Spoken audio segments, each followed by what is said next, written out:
Your reasons for listening to the show, well, those are your own. But just keep in mind that the views, information, or opinions expressed on the Tuddle Daily Podcast are solely those of the individuals involved and do not necessarily represent those of our sponsors. Yeah, it's called free speech, people. Nobody's forcing you to listen. Get ready for your daily dose of Tuddle. The all-time greatest intern/producer we've ever had, of course, Tuddle. Tuddle in Florida. From the Hobo Fish Camp, it's the Tuddle Daily Podcast. No wonder nobody likes you, Tuddle. Everything's a goddamn debate. Greetings and welcome to another edition of the Tuddle Daily Podcast. Don't forget, there's a couple of ways you can get a hold of me. You can email me, tuddle@gmail.com. That's Tuddle with two D's, Tuddle @gmail.com. Or you can text or even leave me a voicemail, 407-270-3044. Once again, that is 407-270-3044. Gonna get right into my first news story. It's kind of tragic. Well, it is tragic. Shouldn't have said kind of. Luckily, this Wendy's employee did not end up dying. But I also don't like to talk about serious stuff. This is a story that definitely needs to be talked about, but I got a little bit of a different angle of what I want to pitch to you and what I want to talk about. That's how my mind works. I try to take tragic news stories and kind of twist them a little bit, because we've all done that.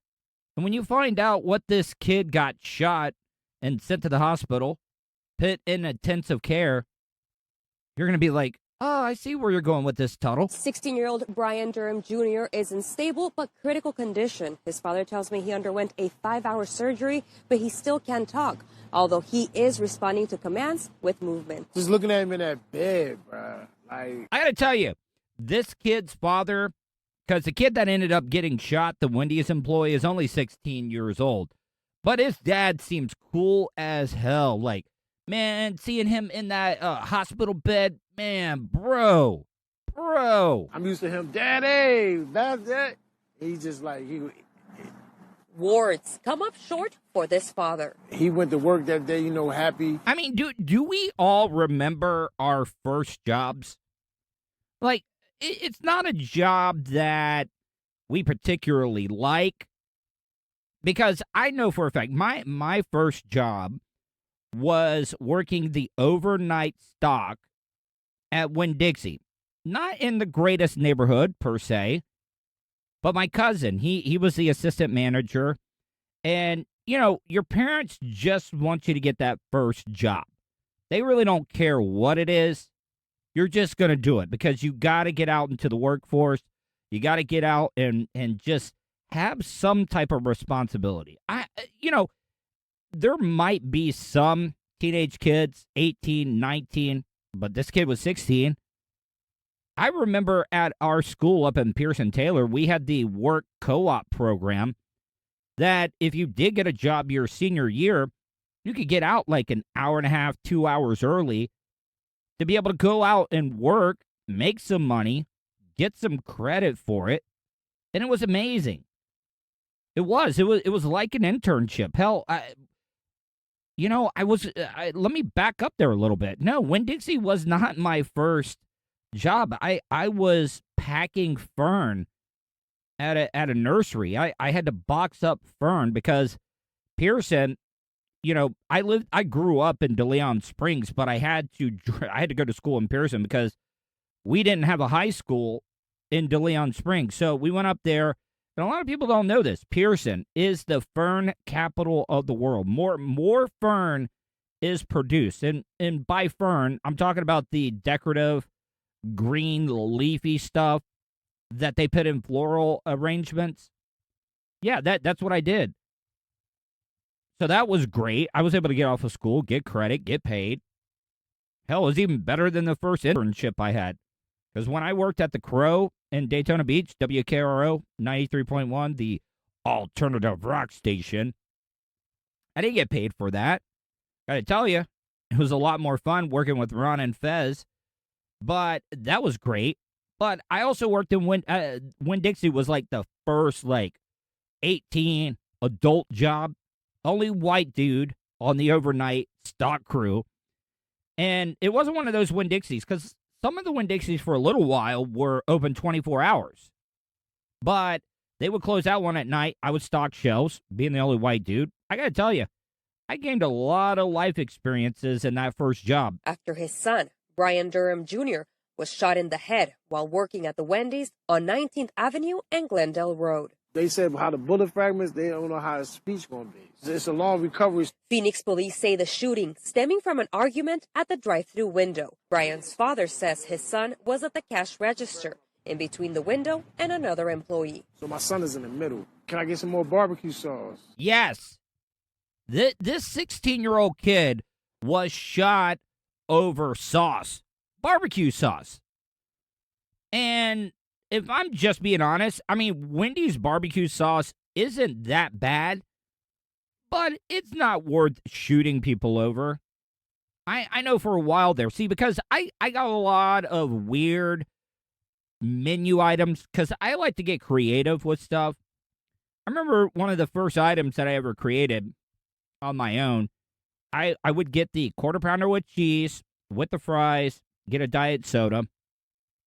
Then I would take all the onions off, because for some reason, I don't like McDonald's onions. They're just too dicey. They're too diced up. And I'm a big texture eater. By texture, like, if it does not feel good in my mouth, I know a lot of people are going to take that in a bad way. If it doesn't feel good in my mouth, I don't want it in my mouth. And so I take the onions off. I line up the fries. I got to have 10 fries, and then I got to have 10 fries on top of that. They all got to be pointing in the same direction. This is where my OCD comes in. Then what I'll do, I'll take a packet of sweet and sour sauce, and I will pour the whole thing on top of that, put the top back on it, the little sesame seed bun. Now, I don't even know if you get I can't remember. I haven't even, since I've been eating healthy, I haven't been eating a lot of fast food. I can't even remember. I think a Big Mac is the only one that has the sesame seed bun on it. So I'll put the top back on, smash it down. So I will eat a quarter pounder with cheese with the sweet and sour sauce. And there was a time where McDonald's, if you didn't order nuggets, you could not get the sweet and sour sauce. They would charge you, I think, a quarter, maybe 30 cents.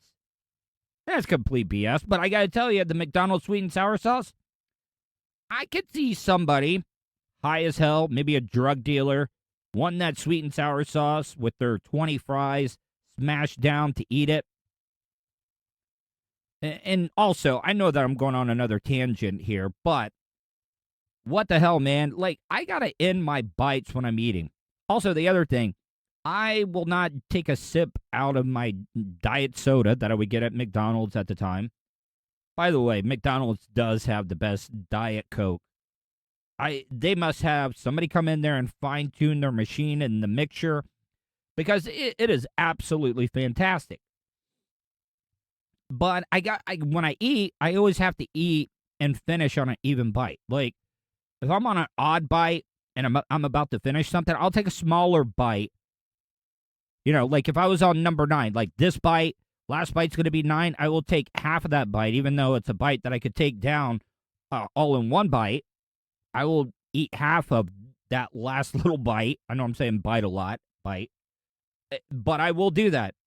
I know it makes me weird. Probably makes me odd. Maybe that's why I'm having a hard time making new friends at my age. By the way, I got a story coming up that I'm going to talk about with that. But, you know, Wendy's, you got to pay for the sauce. The one place you do not have to pay for any sauce is Taco Bell. Matter of fact, if you go into any, like, bachelor's, single male's house, if you open up one of the drawers in the kitchen, I almost guarantee you, it's a safe bet that half of that bitch is going to be filled up with Taco Bell sauce. Taco Bell will fill up a whole extra bag with no food in it, just with sauce. Do they just order so much of it, or is it that bad that they're just willing to get rid of it, and they really don't even care if you're going to throw it away or not? So the dude on the outside tell him, no, you got to pay for it, whatever, with the root. So we started getting louder conversation. So from what I hear, the dude got up out of his car, walked up to the window, and just shot. All right. Look, I'm always open with you guys. I know this is going to make me look weird. I know it's going to make me look like a complete loser, pathetic asshole. I remember back in the day, I'm a big Rick and Morty fan, and I need to catch up on the new season. But I remember, and I never even thought about this sauce until Rick and Morty, and that's why I like the show. I know it's animated. I know it's weird. It's very suspicious that a man in his 40s would be watching an animated show, but some of the references they make are so obscure. I completely forgot about the Mulan. You remember the Mulan animated Disney flick back in the day? Well, McDonald's, they do these limited time, because McDonald's is great at marketing.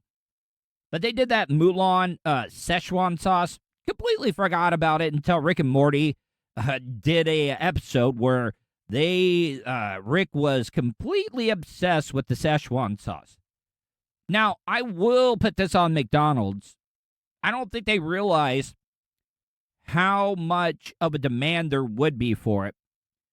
And, you know, a lot of people look at nerds as being weak, you know, never being in a fight in their life or getting upset. They just roll with the punches. No, that's not the case. Because when you finally do piss off a nerd, you know that you probably did something pretty wrong for them to get upset. But when they did, and they brought back the Szechuan sauce, because McDonald's was like, oh man, we see Rick and Morty kind of like dropped their name in one of their episodes. We see a demand. And you know what McDonald's did? I think maybe they had 5 packets of the Szechuan sauce per store. I ended up driving to DeLand. I was living all the way over here on the east coast of Florida in Volusia County, so it was about a 40-minute drive. I drove to the DeLand, Florida, because I knew that McDonald's was going to have it. I thought I was going to be there early enough. Nope. That line was stretched around the building probably 3 or 4 times. There were so many people that showed up for that. And everybody thought they were going to get at least 1 packet, because you had to order, like a 4-piece or 6-piece chicken nugget. And they only had 5 goddamn packets. Man, I thought for a while there we were going to have like an LA riot situation at the McDonald's, because there were quite a few stores around that.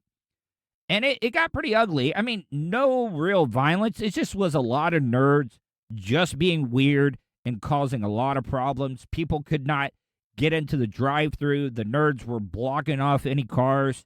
And good luck trying to get into that damn store, because it really did. Nerds sometimes will plan ahead. Hell, some of those nerds might have been out there 3 days ahead of time, haven't even showered. If you've never lived in Florida with the humidity, yeah, you start stinking a little bit. So McDonald's kind of finally figured out that they messed up, and they brought it back for a limited time. Matter of fact, I still think I might have a couple of packets sitting in the refrigerator. I'm sure that they're still good. They put McDonald's food sometimes underneath a glass, and and they put a regular burger, a homemade burger, and that thing rots pretty quick. Nope, not the McDonald's food. So many preservatives in it. I don't think that it would ever rot. It's like a body that's been embalmed. They didn't care about life. Brian was rushed to the hospital in critical condition. Brian turned 16 in September, and this his first job, which he got to help his mother pay bills. Brian, he's just an outgoing kid, smart. He likes to stay to himself. Brian's family initially speaking to us anonymously, scared of the suspect who fled the scene. But about 22 hours after the shooting, police making an arrest. For real? How is that going to look? Because I've never been to prison. I've been to jail. I never heard a lot of people say, hey, what are you in for? What are you in it for? Because, you see that in movies all the time. What are you in for? Could you imagine, like, if they asked you, what are you in for? Yo, I killed a 16-year-old kid over some Wendy's barbecue sauce. What? I mean, it would make a little bit more sense You might have a little bit more of a defense. Your Honor, it was Chick-Fil-A barbecue sauce. I really do think out of all the fast food places, Chick-fil-A has some of the best barbecue sauce. Now, you could go to like a Sonny's. Sonny's, their sweet barbecue at Sonny's. Ugh, mwah, so good. But I will admit, because I do this, another creation that I have made, Wendy's, I get the triple double. I don't know where the double comes from, but I do the triple double. I will get 2 junior bacon cheeseburgers whenever I go, because I rarely go to fast food. This is another creation. Junior bacon cheeseburger, 99 cents, and then a 99-cent nugget. So you're out the door for about $4. You can get a water. But what I will do is I'll take the lettuce tomato off of it. I will put 3 chicken nuggets on it. Then I will take the Wendy's barbecue sauce and put that on top of it. And then I'll smash that down. So you're getting beef, pork, chicken. That's why I call it the triple double, because you're getting 3 different types of meat at Wendy's. And what happened to Dave? Dave Thomas, Central Florida legend. Love Dave Thomas. I miss him. Rest in peace, Dave. They called. I'm very excited. Brian's father relieved, speaking to us minutes after detectives giving him the news about the arrest. I forgive him, but I can't forget. I'm sorry. No way in a million years would I ever say, oh, I forgive the asshole that shot my kid. First job, just trying to help out his mom, and he shoots my son over a packet of barbecue sauce. Come on, man. I would never be able to forgive somebody that shot my kid, 16-year-old kid, over sauce at a fast food place. I mean, look, I said that I like the Wendy's barbecue sauce, but the only way that I'm like going to shoot anybody is maybe over some Sonny's, which is not a fast food place, or some Chick-fil-A barbecue sauce. Now, the family looking for a speedy recovery in hopes that Brian can fulfill his dream of joining the military. Well, I mean, he's already been prepared. Well, I'm not saying hopefully when he gets into the military, he doesn't get wounded in combat, but I mean that prepares you going into the military. Be like, yo, man, you've been shot. No, I've been shot in combat, but guess what? I got shot. I got bullet fragments in my skull because I told somebody that they had to give me money for a Wendy's sauce packet. Yeah, go figure. We're just going to take it one day at a time and, work with him. But is it going to be an effect on his life? I think everybody in America has pride for the state that they live in. Now, I'm sure there are some states, like the military and stuff that get moved around. They're like, man, I hate this state. I didn't choose to be here. I'm following orders. I don't even know why I'm here. I hate all the people. I hate the traditions. I just hate the culture. But everybody, for the most part, is proud of everything that's a part of their state. Yeah, Florida Gators, Hurricanes, Florida State Seminoles. We're allowed to carry guns. We don't pay a state income tax. We got the best schools. We got the best roads. We got the best cities. We got the best skyline.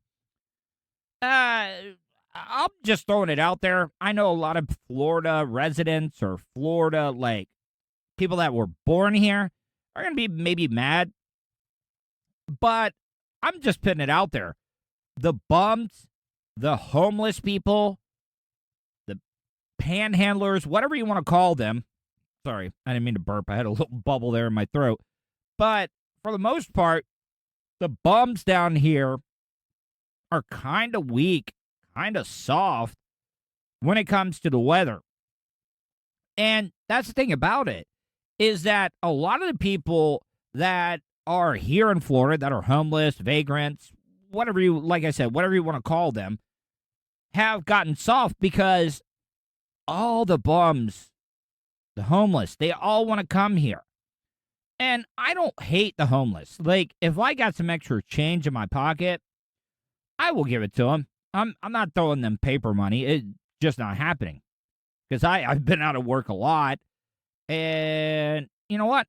I kind of have panhandled when it comes to the podcast when I first started. I'm like, hey, can you help me out? I'm a out-of-work broadcaster. Can you please just donate a little bit of money to my PayPal? So, yeah, I've kind of been a little bit of a panhandler, but the reason that I say that the bums have become soft is for the main reason why a lot of the homeless come here to the state of Florida is because of the weather. Yeah, we do have hurricanes. Yeah, we do have some bad afternoon summer showers. But for the most part, the weather is fine. And the bums that are like Florida natives here, that's a different type of breed than the transplant homeless people that come down here. Like I saw a story that they're opening up a lot of these cold weather shelters. You know who is like wiping their asses with your cold weather shelters? They're like, don't bust me up with your cold weather shelters. It's the people that are up in Chicago, people up in Manhattan. I don't know if you guys have ever been to Chicago or New York, but those homeless people are intuitive. They're creative.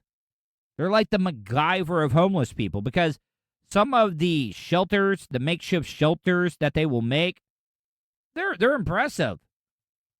This is something like home improvement style shows that they would do. They'd be like, look at what I built out of cardboard boxes, a plastic tarp, and a bunch of old dirty clothes. It's like a bum mansion. They're actually requiring people to be fully masked inside. They're also having COVID tests on hand here. I'm going to have my photographer Megan zoom in. By the way, I got to tell you, one of the main reasons I like WKMG Local 6, I mean, they got great reporters, but oh my God, do they keep a stable of just some of the hottest women that you can ever imagine.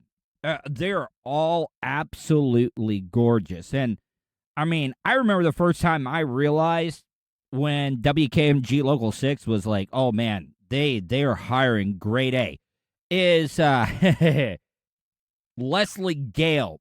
And I actually got to work with Leslie Gale for a little while at Magic 107.7 when she got let go. I was talking to somebody about this last night. It's weird how the older males they get to age gracefully, but when it comes to women in broadcasting, which I do agree that it's completely unfair that they do this, that the women have a little bit of a shelf life. Now, I will say this, Claire Metz.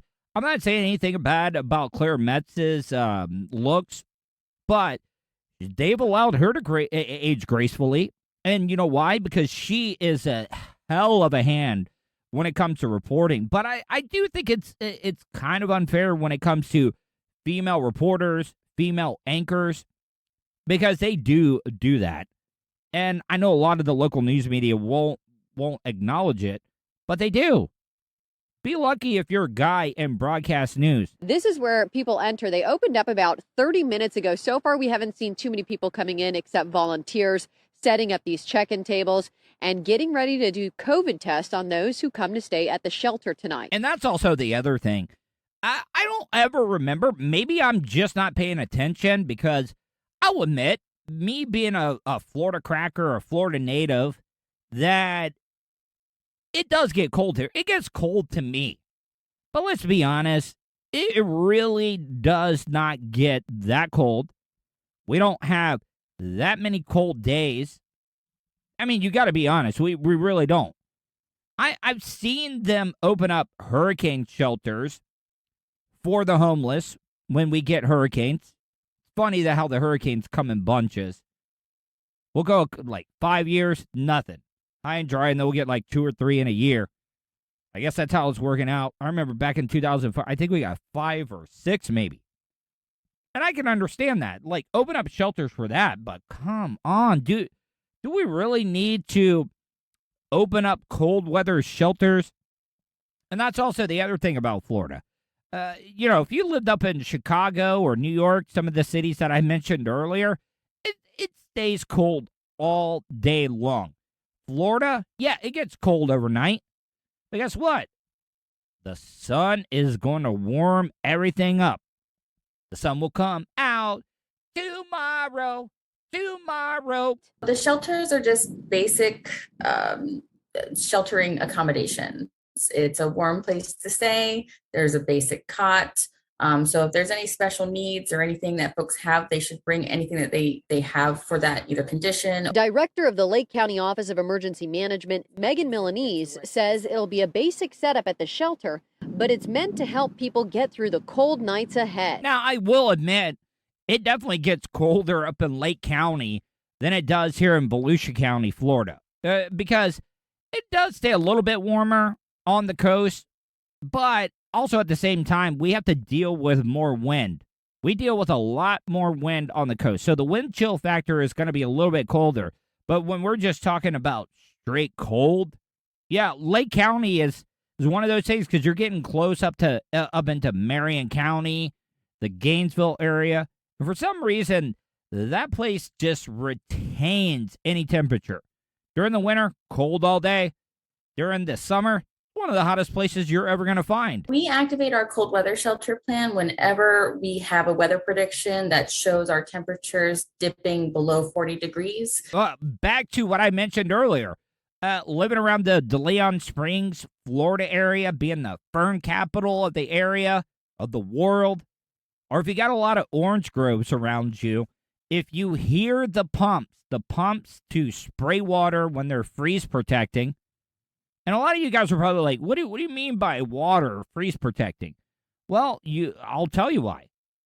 They figured out that if you spray the trees with water, let everything freeze over, that's the coldest it's going to be because it's kind of insulating it with ice, and the vegetation, the fern, the oranges, they're not going to get to the point where they're going to die and get freeze burned because they got a coating of ice around them. I know it doesn't make sense. When I first heard that, I was like, oh, all right, so we're putting ice? We're putting ice on these plants, but it does insulate them and retains heat from the inside out, including wind chill. As a result, Monday and Tuesday nights, Life Point Church off of East Orange Avenue and Trinity Assembly of God on Urick Street will operate as cold weather shelters. For those who plan to utilize the shelters, here's what you need to know. Masks are required. Good luck with that. Good luck with that. Like, I'm just being honest. I've been careful. I try to wear my mask everywhere. I've been vaccinated. I wasn't able to get my booster because I actually got COVID before my booster, and I got the monoclonal antibodies. So, obviously, I can't get that. But also at the same time, I've been very, very careful. But I'm not going to get on an airplane where I got to wear a mask the whole time. I'm not going to go into a building where I got to wear the mask more than an hour. No, it's just not going to happen. And good luck trying to force that with a bunch of homeless people. It's just not going to happen. The Florida Department of Health will be doing COVID testing to those coming, and they will also be offering the COVID vaccine along with the flu shot and hepatitis A vaccine. See, bingo. I mean, you're seeing it right there. Look, I'm not anti-vax. I know a lot of people are anti-vax. And the reason, like I said, I had never, ever heard a mention when it comes to these cold weather shelters, because we live in Florida. Yeah, it's going to get cold for a little bit, but like I said, if the people up in Chicago, New York, hell, some of the other cold weather places can live out in the outdoors, you're going to be fine in Florida. This is just the way the county probably met up. It was like, hey, all right, so not a lot of the homeless people have gotten vaccinated yet. What can we will offer cold weather shelters, even though we live in the Sunshine State, and they'll fall for it. We're going to give them food, coffee, place to maybe even shower or a cot to be able to sleep on. Yes, they will come in droves. We have tricked them. News 6 spoke with pastor of Life Point Church, Dan Reagan, and he describes the setup inside. When they come in, they're going to find on the left our Java Cafe, and it's going to have lots of coffee. You know what? Don't try to trick these homeless people with your fancy smancy coffee. They don't want your Java bar.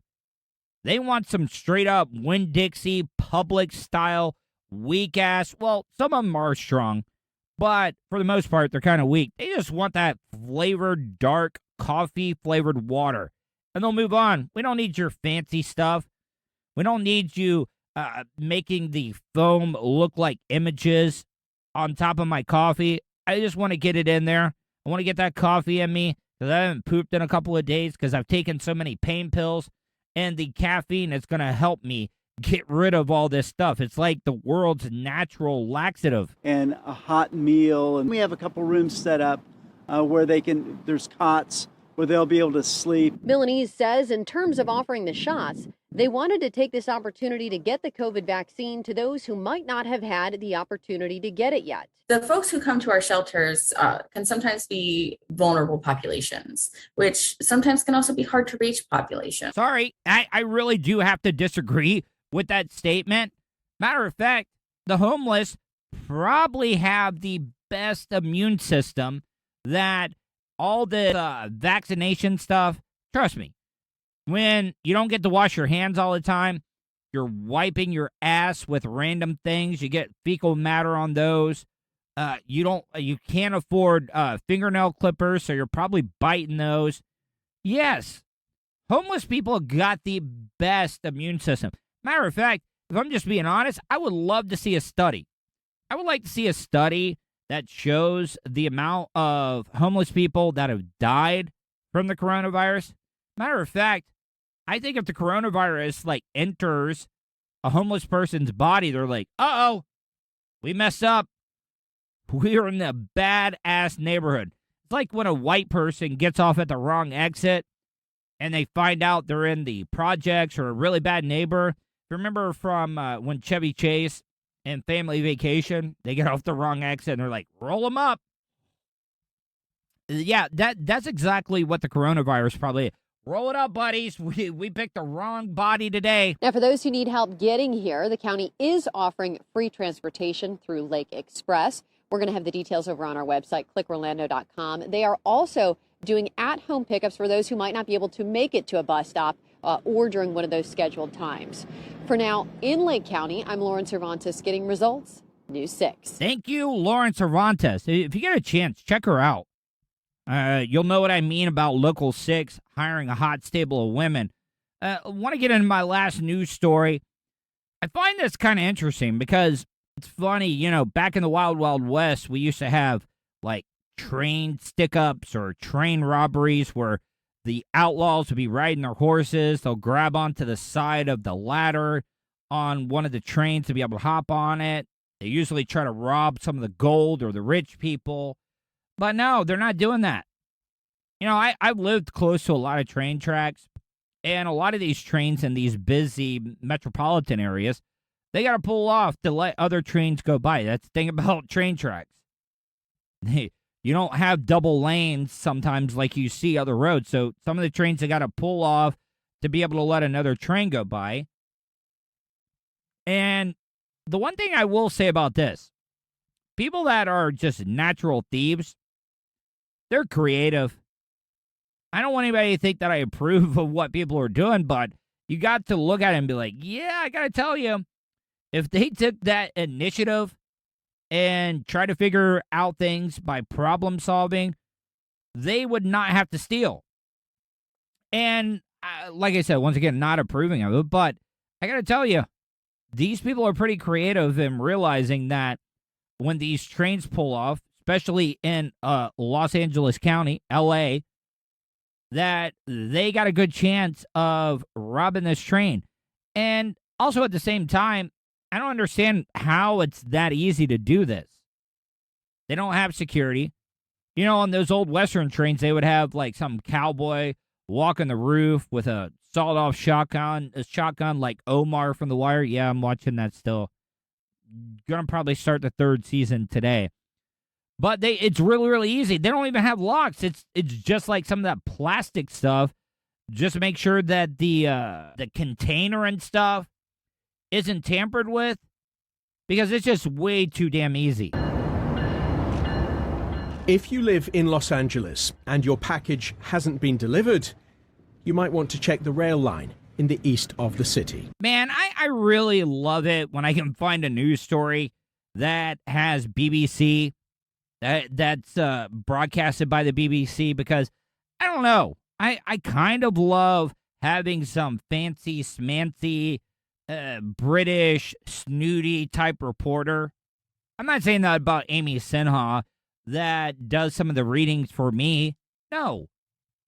I either want really, really fancy or I want really, really dumb, like white trash reading my news. I don't want anything in between.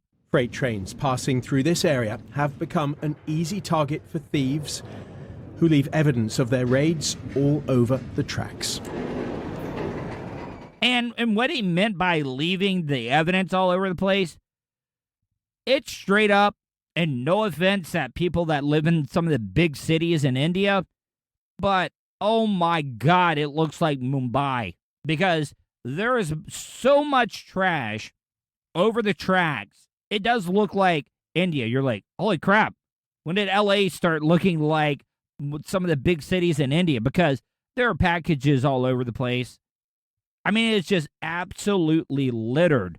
And by the way, I noticed this, BBC, I don't need all the sound effects in the back. I know it's not sound effects, but the ambiance from the train going by. Just give me the meat. I don't want any of the bone. As trains head into a busy junction, they often slow down or stop, and looters are ready. Once again, I know that California is a little bit of a liberal state. They don't believe in, gun. They do believe in gun control. They don't believe that people should be able to protect their property. But be honest, like if they had like a dude or a gun turret on top of some of these trains, guess what? The looting would stop. Because when you find out some of the packages that, I mean, it's COVID tests, it is just all types of stuff that people have ordered. I don't know what Amazon's deal is or what their policy is. If your package is stolen off of a train, are they going to replace it?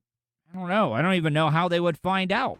They jump on these trains, these locks that these containers have are really, sometimes they're plastic seals. You know, the locks aren't really strong, you know. And what is that about? Like, I can understand why they're plastic locks, because how do you make sure that the guy on the other end where it's going to has a key? Well, if you made a universal key, that means that the thieves could easily break into this stuff. By the way, somebody's doing construction right outside the window where I live. Oh, no, it's somebody out there blowing the leaves. That is one of the loudest leaf blowers that I've ever seen. Anyways, I digress. But there's got to be a better way. How about a combination lock? There you go. Problem solved. They don't care if the train's moving or not. They jump on the trains, pop the lock, and just start grabbing whatever they see. All of this has accumulated over the last month alone. Looters aim for the most valuable items they can find, ripping through packages and avoiding cheaper bulk cargo items like toilet roll. I mean, at the beginning of the pandemic, I've never able to figure out why toilet paper was in such big demand. But good luck here in the state of Florida. I don't know how. I'm pretty sure it was that way all over America. But good luck. Like toilet paper, you could have sold like crack back early February, March of 2020. Yeah, you definitely could have been a toilet paper dealer. You could have put a little piece of toilet paper in one of those like little dime bag sacks or something. You'd be like, yo, $50, yo. Towards the end of last year, more than 90 containers were vandalized every day. Thefts peaked around Christmas. According to the rail operator Union Pacific, over the last year, looting along the train line in Los Angeles County has risen by 160%, costing millions of dollars. Once again, right there, that is exactly what I'm talking about. I don't need a sound of a train breaking before you get into it. Do all the BBC reporters smoke massive amounts of puff? That's what they call weed in the UK. Or they take in bars, Xanny bars, before they get on the air, and they're like, yeah, can you maybe put a train sound effect in there? Yeah, because I'm just a little delayed when it comes to my reaction time. I don't know why I sound like Bruce Springsteen. The thefts have hit major companies, including Amazon, UPS, and FedEx. The rail operator says it has now increased security along the line. James Reynolds, BBC News. All right. Thank you, James. Go hit you another bar before you got to do your next report. Anyways, guys, going to get out of here. Hopefully you enjoyed today's show. Hope you guys stay safe, and I will talk to you tomorrow. And that's the show for today. Thanks for listening to the Tuddle Daily Podcast. Hey, don't be a dickhead. Do us a favor. Like, share, and subscribe to the show. Also, check out the Tuddle category at 315live.com. The Tuddle Daily Podcast is brought to you by Starfire Transport, StitchYouUp.com, and PocketPairClub.com. Special thanks to show producer Vulture and co-host Sirach. Show voiceover services brought to you by JCVoiceover.com and The Little Cheese Show. Download and subscribe to The Little Cheese Show everywhere podcasts are found. If you want to help support the show, go to paypal.me/TuddleOnTheRadio. You have something you want to say? Tuddle@gmail.com or leave a voicemail at 407-270-3044. To follow all Tuddle social media, go to Tuddle.net. That's Tuddle with 2Ds.net. Thanks again for all your support, and we'll see you tomorrow on the Tuddle Daily Podcast. I get ignorant in normal situations. What you mean? What the fuck you mean? What are you talking about? Nigga, what the fuck is you talking about? Oh, shit!